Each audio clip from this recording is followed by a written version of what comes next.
Aiza drip ఫ్యాక్టరీలో మంటలు ఎగిసిపడుతున్నాయి. అయితే ప్లాస్టిక్ పైపులకి మంటలు అంటుకున్నట్టు తెలుస్తోంది. సో మొత్తంగా భారీగా పొగలు అలుముకున్నాయి. ఎక్కడ చూసినా హై టెన్షన్ వాతావరణం నెలకొంది. ఐజా డ్రిప్ ఫ్యాక్టరీలో కొంత అగ్ని ప్రమాదం చాలా పెద్ద ఎత్తున చోటు చేసుకుంది. ప్లాస్టిక్ పైపులు మొత్తం తగలబడిపోయాయి. విజువల్స్లో మనం చూస్తున్నాం. ఆ ఫ్యాక్టరీ నుంచి దట్టమైనటువంటి పొగలు బయటికి వస్తూ ఉన్నాయి. ఆ ప్రాంతం అంతా పొగలతో నిండిపోయింది. భారీ ఎత్తున మంటలు ఎగిసిపడుతూ ఉన్నాయి. సో ఒక హై టెన్షన్ వాతావరణం ఉంది. ప్రజెంట్ అయితే మరి ఆ ఫ్యాక్టరీలో ఆ సమయంలో ఎంతమంది కార్మికులు ఉన్నారు, ఎంతమంది పనిచేస్తూ ఉన్నారు, ఆ ఘటన గల కారణం ఏంటి, సో ప్రజెంట్ అక్కడ ఎవరైనా ప్రమాదానికి గురయ్యారా, ఇలాంటి అన్ని విషయాలు తెలియాల్సి ఉంది. సో ఇప్పటికైతే బయట పెద్ద ఎత్తున అక్కడ కార్మికుల బంధువులు వచ్చి కన్నీటి పర్యంతం అవుతున్నారు. అంటే లోపల కొంతమంది కార్మికులు ఉండే అవకాశం ఉంది. ప్లాస్టిక్ పైపులకు మంటలు అంటుకున్నాయంటే ఇది ఇప్పట్లో చల్లారే అవకాశం లేదు. సో పరమేశ్వర ఇండస్ట్రీస్ సో పాత డ్రిప్పులు కొనబడును అండ్ కొత్త డ్రిప్పులు అమ్మబడును. ఇది ముందు ఫ్లెక్సీ. సో ఇప్పుడు అదే డ్రిప్ ఫ్యాక్టరీలో పెద్ద ఎత్తున మంటలు ఎగిసిపోవడం మనం చూస్తున్నాం. అగ్రికల్చర్ యూసేజ్ కోసం ఎక్కువగా వాడేటువంటి ఈ డ్రిప్ పైపులు మొత్తం కూడా ఇప్పుడు మంటల్లో తగలబడిపోతూ ఉన్నాయి. సో అక్కడ ఆ మంటలో తగలబడేటువంటి ఆ డ్రిప్ ఫ్యాక్టరీ మొత్తాన్ని కూడా సుమారుగా 4-5 ఫైర్ ఇంజిన్లు అక్కడ చేరుకొని మంటలార్పే ప్రయత్నం చేస్తున్నప్పటికీ ఏమాత్రం కూడా మంటలు అదుపులోకి రావడం లేదు. ఐజా డ్రిప్ ఫ్యాక్టరీ ఇది. సో భారీగా మంటలు ఎగిసిపడుతున్న సిచ్యువేషన్లో కొంత ఎక్స్ట్రీమ్గా ఉందని చెప్పాలి. సో యాజ్ ఆఫ్ నౌ ఇంకా అక్కడ మంటలు చెలరేగుతూనే ఉన్నాయి. సో బయట అక్కడ కన్నీటి పర్యంతమైనటువంటి ఆ బంధువుల విజువల్స్ కూడా చూస్తున్నాం. ఒకసారి ఆ సిచ్యువేషన్లా ఉంది. అక్కడ ఎటువంటి హై టెన్షన్ నెలకొంది. ఫైర్ సిబ్బంది అక్కడికి చేరుకొని మంటలార్పే ప్రయత్నం చేస్తున్నారు. సో అసలు ఏం జరిగింది తెలుసుకుందాం. ప్రతినిధి శివాజీ సిద్ధంగా ఉన్నారు.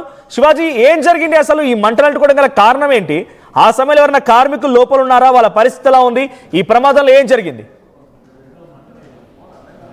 మనోజ్, జోగులాంబ గద్వాల జిల్లా ఐజా పట్టణంలో సంబంధించినటువంటి కంపెనీలో డ్రిప్ సంబంధించినటువంటి వ్యవసాయ క్షేత్రానికి రైతులు వాడుకునేటువంటి ఏదైతే డ్రిప్ సిస్టమ్ ఉంటుందో ఆ డ్రిప్ సిస్టమ్ సంబంధించినటువంటి ఫ్యాక్టరీ అక్కడ ఐజా పట్టణంలో ఉన్నది. ఆ ఐజా పట్టణంలో ఒక్కసారిగా షార్ట్ సర్క్యూట్ ద్వారా ఈ యొక్క ప్రమాదం చోటు చేసుకుందని ఇప్పటికే అధికారులు వెల్లడిస్తున్నారు. ఈ ప్రమాదంలో ఎలాంటి అయితే ప్రాణనష్టం అయితే జరగలేదు. ఇప్పటికే ఎక్కువ శాతము అక్కడ డ్రిప్ సిస్టమ్ ఏదైతే వ్యవసాయదారులకు పంట పొలాలకి వాడాల్సింది ఏదైతే ఉందో ఆ పంట పొలాలకు సంబంధించినటువంటి డ్రిప్ సిస్టమ్ ఏదైతే ఉందో దానికి వాడుకోవడం కోసము ఒక్కసారిగా ఆ షార్ట్ సర్క్యూట్ ద్వారా మనకి ఉందో వాటి యొక్క వ్యవసాయదారులు రైతులు వాడేటువంటి డ్రిప్ సిస్టమ్ ఆ యొక్క కంపెనీలో వాడడము, అక్కడ దానికి సంబంధించినటువంటి ఐటమ్స్ తయారు కావడంలో ఆ ఫ్యాక్టరీలో ఒక్కసారిగా షార్ట్ సర్క్యూట్ ద్వారానే ఈ యొక్క ప్రమాదం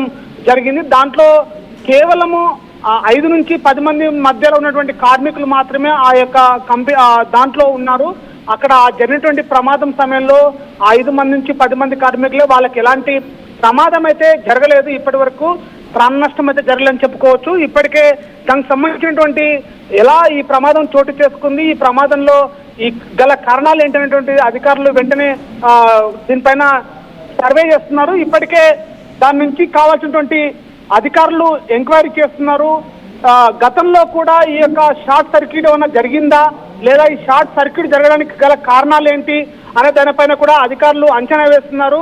ఇది కేవలము షార్ట్ సర్క్యూట్ ద్వారానే జరిగింది అనేటువంటి దానిపైన కూడా పూర్తి విచారణ చేపడుతున్నటువంటి పరిస్థితి వేదింది. ఇది ఈ యొక్క కంపెనీ కేవలము వ్యవసాయదారులు పూర్తిగా పంట పొలాలకు వాడేటువంటి డ్రిప్ ఏదైతే ఉందో వాటర్ సరఫరా చేసేటువంటి డ్రిప్ సంబంధించినటువంటి పైపులు తయారు చేసేటువంటి ఈ యొక్క కంపెనీ, ఈ కంపెనీలో ఒక్కసారిగా మంటలు ఎగిసిపడి పొగమంచుతోటి ఆ పరిసర ప్రాంతాల్లో చుట్టుముట్టడంతో ఈ పొగమంచుడు ఒక్కసారిగా అక్కడ ఉన్నటువంటి ఆ కార్మికులు ఒక్కసారిగా భయాందోళనకు గురైపోయారు. ఆ చుట్టుపక్కల పరిసర ప్రాంతాల ఐజా పట్టణంలో ఈ యొక్క ఘటన చోటు చేసుకోవడంతో ఒక్కసారిగా పరిసర ఐజా పట్టణ ప్రాంత ప్రజలందరూ కూడా భయాందోళనకి గురైనటువంటి పరిస్థితి. దీనిపైన కూడా అధికారులు వెంటనే విచారణ చేపట్టారు. ఇది కేవలము షార్ట్ సర్క్యూట్ ద్వారా జరిగిందా, ఇంకేమైనా లోపాలు ఉన్నాయనేటువంటి పైన కూడా పూర్తి విచారణ చేపట్టేటువంటి పరిస్థితి ఉంది. మనోజ్,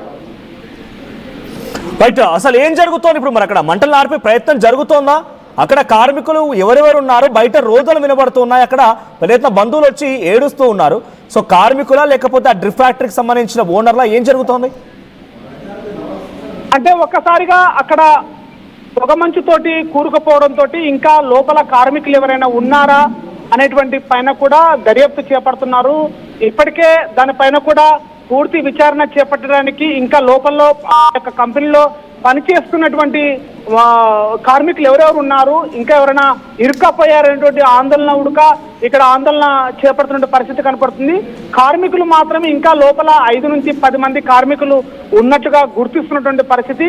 ఇంకా వాళ్ళు ఎవరెవరు ఉన్నారు, ఇంకా ఎవరైనా ఇరుక్కపోయారా అనేటువంటి పరిస్థితులు కూడా అధికారులు చేపడుతున్నారు. ప్రత్యక్ష సాక్షులు ఏం చెప్తున్నారు అంటే ఎంతమంది లోపల ఉండే అవకాశం ఉంది, వాళ్ళకైనా డ్యూటీ షీట్ ఉంటుంది కదా, లోపల ఎంతమంది చిక్కుకున్నారు?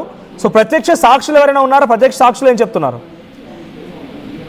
ఇప్పటి వరకు అయితే కేవలము దాంట్లో 10 మంది కార్మికులు ఉన్నారని తెలుస్తుంది. కానీ ఎలాంటి ప్రమాదం జరిగింది, వాళ్ళు ఏమన్నా ఇంకా ప్రమాదానికి గురైపోయారనేటువంటి విషయం అయితే ఇంకా అధికారులు అయితే వెల్లడించినటువంటి పరిస్థితి లేదు. కానీ పూర్తిగా పొగమంచుతోటి కూరుకుపోవడంతో ఆ యొక్క పొగమంచు కూరుకుపోవడంతో చుట్టుపక్కల వాతావరణం కూడా ఒక భయాందోళన వాతావరణం అయితే కలపడింది. కేవలము ఆ 10 మంది సంబంధించిన కుటుంబ సంబంధించిన సభ్యులు మాత్రమే ఇక్కడ ఆందోళన చేపడుతున్నారు. అక్కడ దాంట్లో ఇరుక్కుపోయినటువంటి ఎవరెవరు ఆ కార్మికులు ఉదయం షిఫ్ట్ వైజ్ గా ఉన్నటువంటి డ్యూటీలో ఎవరెవరు ఉన్నారు వాళ్ళపైన పూర్తి విచారణ చేపడుతున్నారు. ఇప్పటికే ఆ కంపెనీకి సంబంధించినటువంటి వాళ్ళు అగ్నిమాపక సిబ్బందికి అధికారులకి సమాచారం తోటి ఒక్కసారిగా అగ్నిమాపక సిబ్బంది కూడా రావడము, వాటిపైన మంటలను ఆర్పేటువంటి ప్రయత్నం కూడా చేస్తున్నప్పుడు కూడా ఇంకా లోపల ఎవరైనా ఉన్నారనేటువంటి పూర్తి విచారణ మాత్రం చేపట్టాల్సి ఉంది. ఈ యొక్క షార్ట్ సర్క్యూట్ ఎలా జరిగింది, ఏ విధంగా జరిగింది అనేటువంటి పైన కూడా పూర్తి విచారణ చేపట్టాల్సి ఉన్నటువంటి పరిస్థితి. కానీ ఇంకా ఇప్పటివరకు లోపల ఎంతమంది కార్మికులు ఉన్నారు అనేటువంటి కూడా ఇంకా అధికారికంగా అయితే ప్రకటన చేపట్టలేదు. ఇప్పటివరకు అయితే 10 మంది మాత్రమే కార్మికులు ఉన్నారు, దానిపైన ఎవరెవరు ఉన్నారు ఇంకా అనేటువంటి మాత్రము ఇంకా అధికారులు మాత్రం వెల్లడించినటువంటి పరిస్థితి లేదు.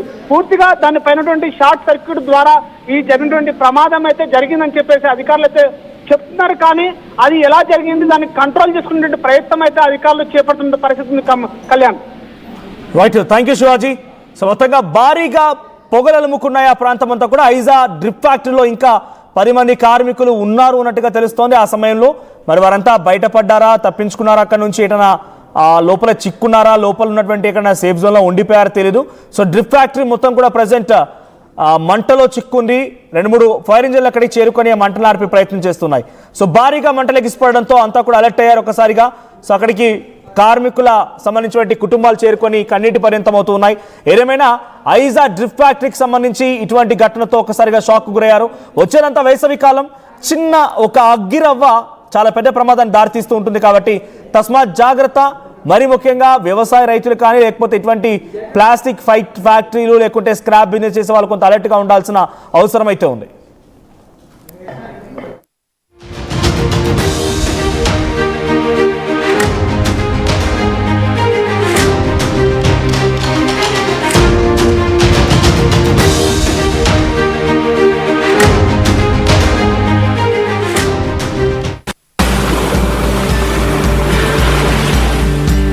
చిన్న చిన్న ఆనందాలు 35 ఏళ్లుగా నా జీవితంలో లేవు.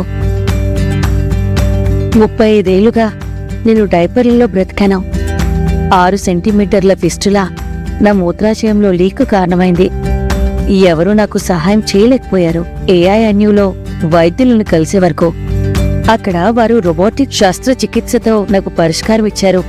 వారు నా ఆత్మవిశ్వాసాన్ని కూడా తిరిగిచ్చారు. Precision care makes it possible.